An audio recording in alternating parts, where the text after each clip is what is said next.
Bom dia, boa tarde, boa noite, pessoal. Mais uma vez estamos aqui para dar início à aula do capítulo 11, Filosofia, Indivíduo e Sociedade.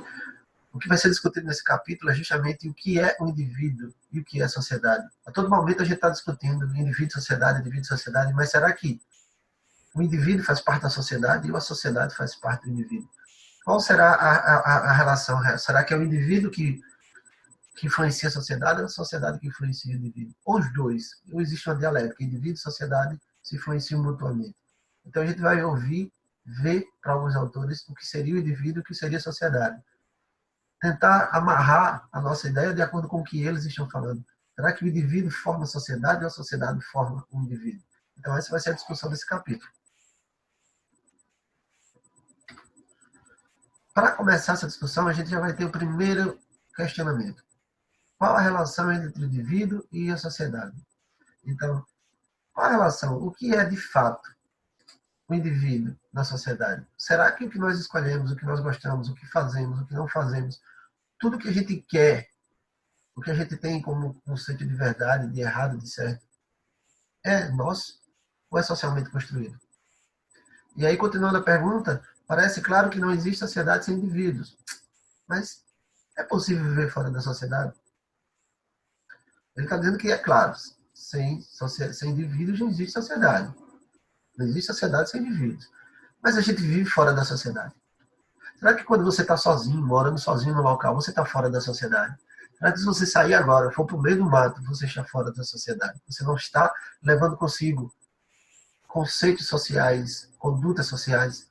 Será? A primeira resposta para esses questionamentos vai ser: remete ao papel das instituições, famílias, escolas, igrejas, segurança social, como polícia e outros meios, órgãos públicos de saúde e cultura e sistema jurídico. Essa primeira percepção filosófica vai dizer que a sociedade nos molda, que nós necessitamos estar dentro dessas instituições, famílias, escolas, igrejas, segurança, tudo. Então esse conceito social nos constrói. É como ele vai dizer, os indivíduos se relacionam por meio das instituições que eles mesmos criaram para se organizar em sociedade. Então nós necessitamos dessas instituições. Emile Durkheim vai dizer a seguinte coisa: ele vai atribuir maior importância à sociedade do que ao indivíduo. Perceba que estão todos no mesmo contexto. A sociedade é mais importante que o indivíduo. Ele vai falar o seguinte: o coletivo organizado determina as ações dos indivíduos que pertencem ao grupo. Então, é a organização daqueles coletivos, família, escola, amigos, igrejas, que vai determinar as ações desses grupos, que vão nos falar o que é certo e o que é errado. Ou seja, o indivíduo precisa de ajuda, amparo e proteção, coisas que só encontraria nas instituições sociais, escola, religião. Então, para esses autores do Durkheim e para essa primeira resposta daquela pergunta entre o indivíduo e a sociedade, eles estão deixando claro que nós, a sociedade é que nos molda, certo? Já a segunda resposta vai falar o contrário. Ela vai dizer: ver a sociedade como uma abstração, pois a realidade cotidiana observa-se apenas as ações dos indivíduos e não da sociedade. Então, para essa segunda versão, eles invertem. Perceba que não é mais a sociedade que conduz o homem, é o inverso. É o homem, pessoal. Perceba que Max Weber, ao contrário da primeira resposta, das primeiras intenções de sociedade como um todo, ao contrário do indivíduo, aqui eles estão defendendo, Max Weber defende que a prioridade, ou seja, priorizava as ações individuais. Então perceba que o mais importante agora é o indivíduo, e não a sociedade. Por considerar que elas têm um aspecto universal, ou seja, logo, os indivíduos têm aspectos universais, que também são ações sociais, por meio da individualidade. Então, um grupo de indivíduos é que formam a sociedade. É o que o autor está falando, e não o contrário. Certo, povo? Aqui vamos para Max Weber e a ação individual. Lembra que ele fala e ele defende a ação individual. Ele defende o meio individual, o indivíduo enquanto ser principal em nossa sociedade. Certo? E aí ele vai dizer que essas ações individuais são divididas em quatro situações. 4 ações. É o instrumental, e diz que visa o fim prático. Por exemplo, o arquiteto projeta a casa. Então, o indivíduo tem a ação individual instrumental, ou seja, colocar em prática, visar um fim prático para tudo que ele está fazendo. O indivíduo tem uma ação racional, ou seja, relacionada ao valor, sonegar impostos, comprar, vender, dar preço às coisas e tal. O indivíduo tem uma ação individual afetiva, permeada pelo emocional, ajudar um idoso, atravessar a rua, amar alguém. E também o indivíduo tem uma ação individual tradicional, ditada pelo hábito, comemorar o aniversário, São João, festas. Então, são essas ações individuais que, segundo Martin Weber, vai construir a sociedade e não o inverso. Norberto Elias, sociólogo alemão, vai dizer o quê? Não existe sociedade sem indivíduos, nem indivíduos sem sociedade. Então, ele já está dizendo claro, já está deixando claro, não existe sociedade sem indivíduos e nem indivíduos sem sociedade. Então, a sociedade é um conjunto de indivíduos e os indivíduos, todos juntos, formam a sociedade, não o inverso. Ou seja, o indivíduo é um conjunto de suas relações, um ser social. Um ser social. Sociedade e luta de classes. Sociedade e luta de classes. Aí vamos entrar em Karl Marx. Karl Marx vai dizer a seguinte coisa em relação a tudo que a gente já viu agora. Os conceitos de sociedade e indivíduo, elaborados pelos pensadores de sua época, eram geralmente compreendidos do ponto de vista de uma classe social interessada, a burguesia. Ou seja, para esse autor, para Karl Marx, o conceito de indivíduo, de sociedade, tudo que era criado, toda a ideologia que é passada, ela parte do pressuposto de uma classe dominante que está introduzindo nas outras pessoas os conceitos que elas querem. Então, é interessante para a classe dominante passar, ditar, determinar o que a grande massa vai pensar. Dessa forma, ela continua mandando, ela continua determinando, ela continua obrigando o grupo a fazer o que eles querem. Ou seja, o conceito de sociedade por si só, assim como o conceito de povo, é uma abstração perigosa, já que oculta, aliás, um conflito intrínseco na luta de classe. Então, o que ele está dizendo? Que o conceito de sociedade por si só é muito perigoso, porque esse conceito de sociedade esconde o que de verdade ela é, que é a luta que, segundo o Karl Marx, está na luta de classe. Só que quando isso é escondido, é ocultado, as pessoas não percebem o que de fato está acontecendo, e aí começa a reproduzir, defender ideias de uma classe dominante que, na maioria das vezes, não favorece ao indivíduo em nada. Mas o indivíduo, para tentar pertencer-se àquele meio social, acaba aceitando uma ideia, uma ideologia que não tem nada de propício, de bom para você, e sim para uma outra classe, e ele aceita como para ele.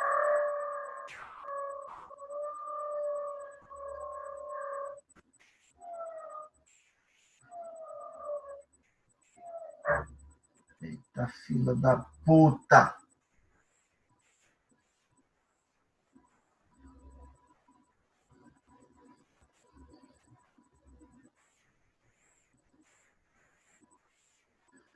Dessa forma, vem duas perguntas. De onde surgiu a luta e o que motivou? Eu peguei uma parte do trecho aqui, ele diz o seguinte.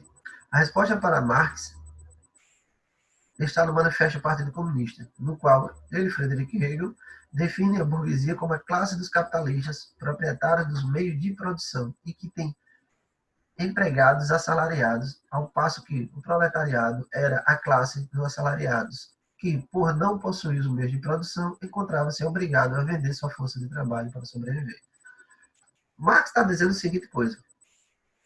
Existem as duas classes, a burguesia e o proletariado.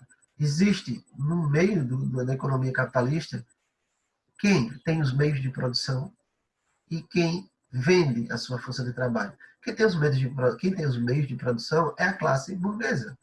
São os donos das grandes empresas, são os donos do meio de produção. Esse grupo não precisa trabalhar, eles são donos do meio de produção. Que vai ter que trabalhar, que vai ter que se virar dentro do capitalismo, porque você tem que ter dinheiro para comer, não é aquele cara lá que é o dono do meio de produção, ele tem muito dinheiro. É o cara que não tem nada, e a única coisa que ele tem para sobreviver é vender a sua própria força de trabalho.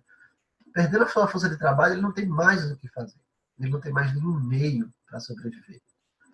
Bom, pessoal, eu espero que tenha ficado mais claro. Qualquer coisa vocês questionam, bota lá no chat, faz perguntas. Ou vem, vocês me conhecem, chegam comigo. Mas, nesse pequeno resumo, a gente fechou o capítulo 11, Indivíduo e Sociedade. Então, pessoal, até mais, até a próxima. Bom dia, boa tarde, boa noite, boa madrugada. e até a próxima. Tchau, valeu.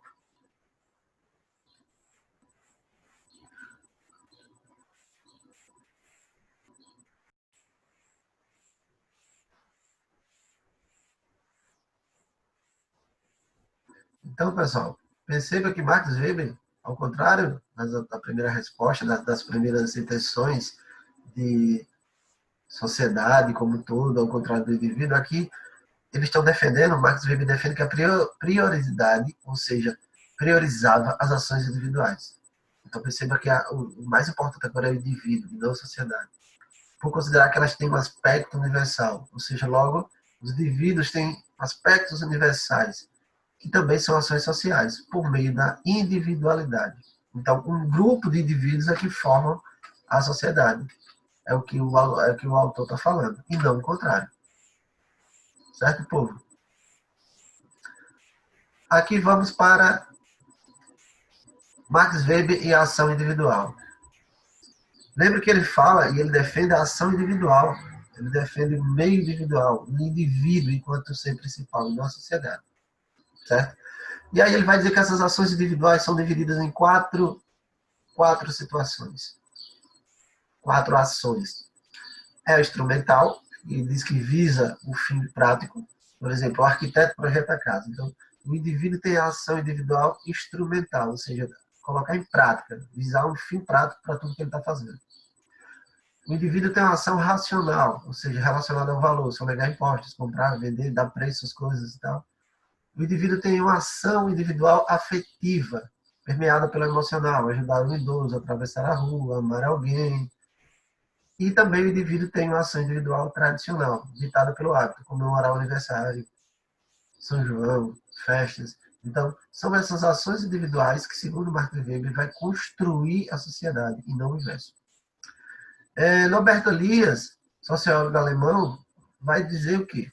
Não existe sociedade sem indivíduos, nem indivíduos sem sociedade. Então ele já está dizendo claro, já está deixando claro, não existe sociedade sem indivíduos e nem indivíduos sem sociedade. Então a sociedade é um conjunto de indivíduos e os indivíduos todos juntos formam a sociedade, não o inverso. Ou seja, o indivíduo é um conjunto de suas relações, um ser social, um ser social. Sociedade e luta de classes. Sociedade e luta de classes. Aí vamos entrar em Karl Marx. Karl Marx vai dizer a seguinte coisa em relação a tudo que a gente já viu agora. Os conceitos de sociedade e indivíduo, elaborados pelos pensadores de sua época, eram geralmente compreendidos do ponto de vista de uma classe social interessada, a burguesia. Ou seja, para esse autor, para Karl Marx, o conceito de indivíduo, de sociedade, tudo que era criado, toda a ideologia que é passada, ela parte do pressuposto de uma classe dominante que está introduzindo nas outras pessoas os conceitos que elas querem. Então, é interessante para a classe dominante passar, ditar, determinar o que a grande massa vai pensar. Dessa forma, ela continua mandando, ela continua determinando, ela continua obrigando o grupo a fazer o que eles querem. Ou seja, o conceito de sociedade por si só, assim como o conceito de povo, é uma abstração perigosa, já que oculta, aliás, um conflito intrínseco na luta de classe. Então, o que ele está dizendo? Que o conceito de sociedade por si só é muito perigoso, porque esse conceito de sociedade esconde o que de verdade ela é, que é a luta que, segundo o Karl Marx, está na luta de classe. Só que quando isso é escondido, é ocultado, as pessoas não percebem o que de fato está acontecendo, e aí começa a reproduzir, defender ideias de uma classe dominante que, na maioria das vezes, não favorece ao indivíduo em nada. Mas o indivíduo, para tentar pertencer-se àquele meio social, acaba aceitando uma ideia, uma ideologia que não tem nada de propício, de bom para você, e sim para uma outra classe, e ele aceita como para ele.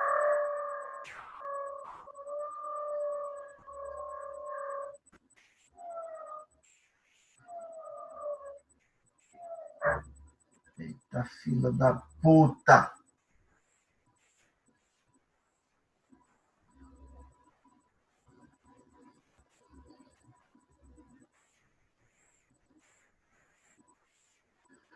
Dessa forma, vem duas perguntas. De onde surgiu a luta e o que motivou? Eu peguei uma parte do trecho aqui, ele diz o seguinte. A resposta para Marx está no Manifesto do Partido Comunista, no qual ele, Frederick Hegel, define a burguesia como a classe dos capitalistas proprietários dos meios de produção e que tem empregados assalariados, ao passo que o proletariado era a classe dos assalariados, que, por não possuir os meios de produção, encontrava-se obrigado a vender sua força de trabalho para sobreviver. Marx está dizendo a seguinte coisa: existem as duas classes, a burguesia e o proletariado. Existe, no meio da economia capitalista, quem tem os meios de produção e quem vende a sua força de trabalho. Quem tem os meios de produção é a classe burguesa. São os donos das grandes empresas, são os donos do meio de produção. Esse grupo não precisa trabalhar, eles são donos do meio de produção. Que vai ter que trabalhar, que vai ter que se virar dentro do capitalismo, porque você tem que ter dinheiro para comer, não é aquele cara lá que é o dono do meio de produção, ele tem muito dinheiro. É o cara que não tem nada, e a única coisa que ele tem para sobreviver é vender a sua própria força de trabalho. Perdendo a sua força de trabalho, ele não tem mais o que fazer. Ele não tem mais nenhum meio para sobreviver. Bom, pessoal, eu espero que tenha ficado mais claro. Qualquer coisa vocês questionam, bota lá no chat, faz perguntas. Ou vem, vocês me conhecem, estudam comigo. Mas, nesse pequeno resumo, a gente fechou o capítulo 11, Indivíduo e Sociedade. Então, pessoal, até mais, até a próxima. Bom dia, boa tarde, boa noite, boa madrugada. E até a próxima. Tchau, valeu.